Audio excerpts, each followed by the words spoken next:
Hello, children. Today we are going to learn a wonderful poem from Standard 7th English 1.1. It's a small world. First of all, I am going to read the poem loudly, line by line, and you have to put your finger on each line. Also, you have to follow the line. Okay? Are you ready now? Okay. It's a small world. It's a world of laughter, a world of tears. It's a world of hopes and a world of fears. There is so much that we share that it's time we are aware. It's a small world after all. It's a small world after all. It's a small world after all. It's a small world after all. It's a small, small world. There is just one moon and one golden sun, and a smile means friendship to everyone. Though the mountains divide and the oceans are wide, it's a small world after all. It's a small world after all. It's a small world after all. It's a small world after all. It's a small, small world. This poem is constructed by Richard M. Sherman and Robert B. Sherman. Both poets are American and they have constructed this poem. So I'm going to read the introduction of the poem. Okay. It's a small world. Sometimes you meet the same people in an unexpected place or find out that they are connected to people you know. The words "It's a small world" are used to show your surprise on such an occasion. In this poem, the words are used to tell us that all human beings are alike. It's a Small World is a very popular song translated into many languages. This song is played on a ride of the same title in Disneyland.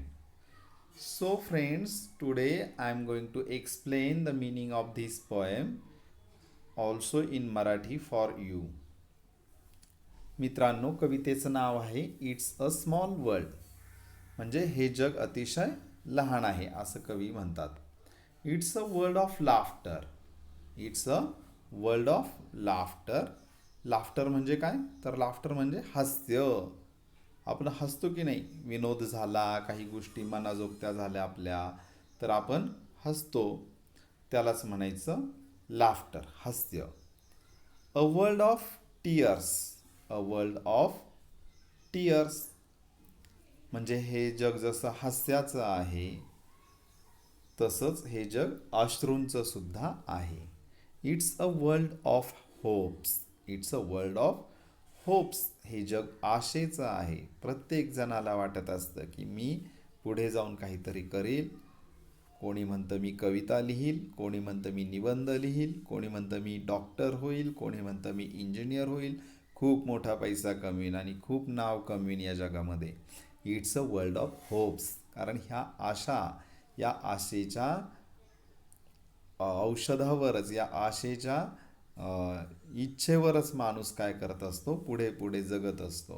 And a world of fears. आणि जशी या ठिकाणी आशा आहेत ना, तशाच या ठिकाणी भीतीसुद्धा आहेत.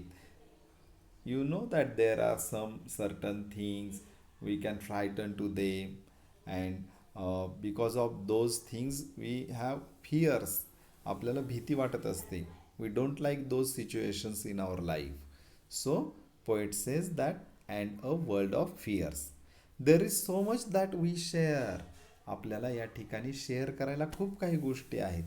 पहा, आपण सुंदर चित्र काढू शकतो, छान छान कविता लिहू शकतो, आपल्या मनामध्ये असंख्य विचार येतात चांगले, ते विचार आपण वहीवर लिहू शकतो आणि ते आपण मित्रांना शेअर करू शकतो.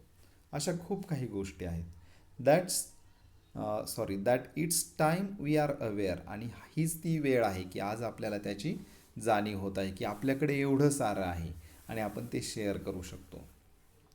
It's a small world after all. आणि हे सगळं जरी असलं ना, की या ठिकाणी जसं हास्य आहे, अश्रू आहेत, आशा आहे, भीती आहे, शेअर करायला विचार आहेत, याची सगळ्यांची जाणीव आहे आपल्याला, तरीसुद्धा हे जग काय आहे, खूप लहान आहे असं कवी म्हणतात.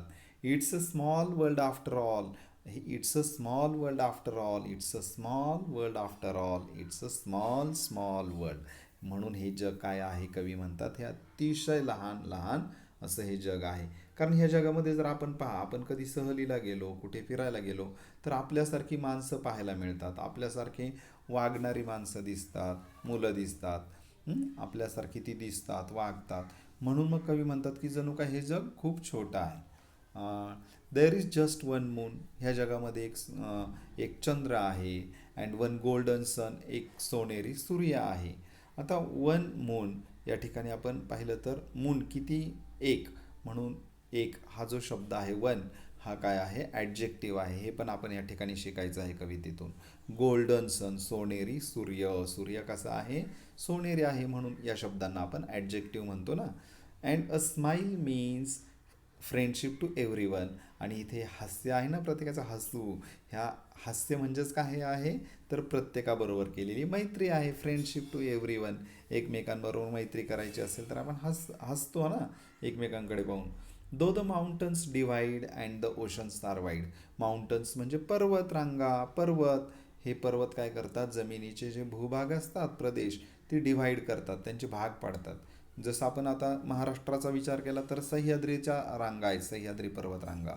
सह्याद्रीमुळे काय झालं, पश्चिम महाराष्ट्र वेगळा झाला प्रदेश आणि कोकण प्रदेश वेगळा झाला. परंतु हे जरी असलं तरी माणसं मात्र सारखीच दिसतात की नाही सगळीकडे. And the oceans are wide. समुद्रसुद्धा आहेत. मग हिंदी महासागर आहे, पॅसिफिक महासागर आहे, अशा महासागर असले तरी अंटार्क्टिक महासागर आहे. तरीसुद्धा जमिनीवर राहणारे लोक सगळे सारखेच दिसतात, सारख्या विचाराने वागत असतात. म्हणून ते कवी म्हणतात it's a small world after all.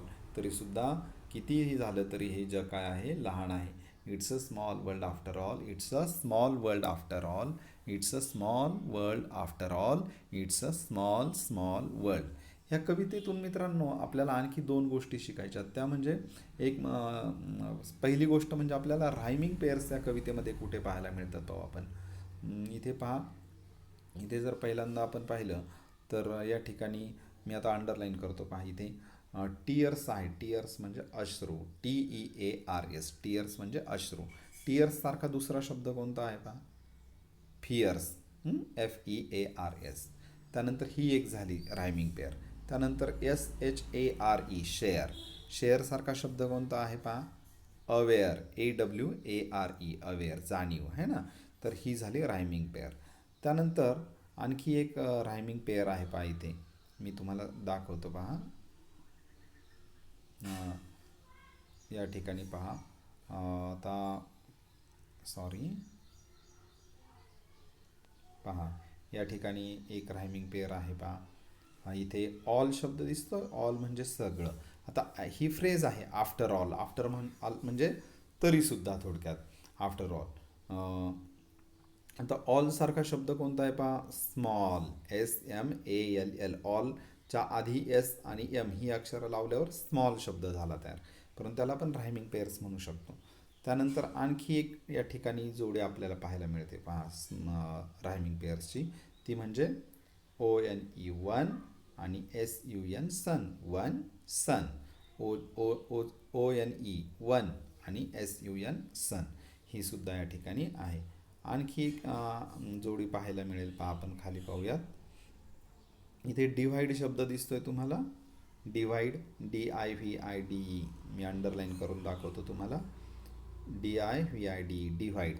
Divide सारखा दुसरा शब्द कोणता पाहायला मिळाला आपल्याला, वाईड, WIDE, वाईड. तर ह्या रायमिंग पेअर्स तुम्ही काय करायच्यात आज लिहून काढायच्या आहेत. आणि दुसरी गोष्ट, अखंड कविता तुम्हाला एका पानावर लिहायची आहे आणि पुन्हा पुन्हा त्या कवितेचं तुम्हाला वाचन करायचं आहे. अतिशय छान अशी कविता आहे की जी कविता अनेक भाषांच्या मध्ये ट्रान्सलेट केली गेलेली आहे. तर आजचा अभ्यास तुम्हाला एवढाच आहे की कविता पूर्ण तुम्हाला लिहायची आहे आणि या चित्रांचं निरीक्षण करायचं आहे आणि त्या चित्रांना तुम्हाला नावं पण द्यायची तुमच्या पुस्तकामध्ये, जसं की इथे माउंटन्स, त्यानंतर river, boat, pond, tree, camel, man, moon, इथे बोट आहे, त्यानंतर इथे जमीन दिसते, लँड दिसते. तर अशा प्रकारे तुम्हाला इथे काफ दिसते. तर अशा या चित्रांना इकडे सन आहे, वन सन आहे ना, golden sun and one moon. तर ह्या चित्रांना तुम्हाला नावंसुद्धा द्यायची आहेत. तर अशा पद्धतीने आजचा आपण सेशन आपण या ठिकाणी पूर्ण करत आहोत. तुम्ही हे मी सांगितलेला जो अभ्यास आहे तो आजची आज पूर्ण करून मला सेंड करायचा आहे. ठीक आहे. पुन्हा एकदा कविता तुम्हाला समजली असेल अशी आशा करतो आणि सर्वांनी कवितेचा सांगितलेला होमवर्क पूर्ण करायचा आहे. Thanks to all of you. Bye.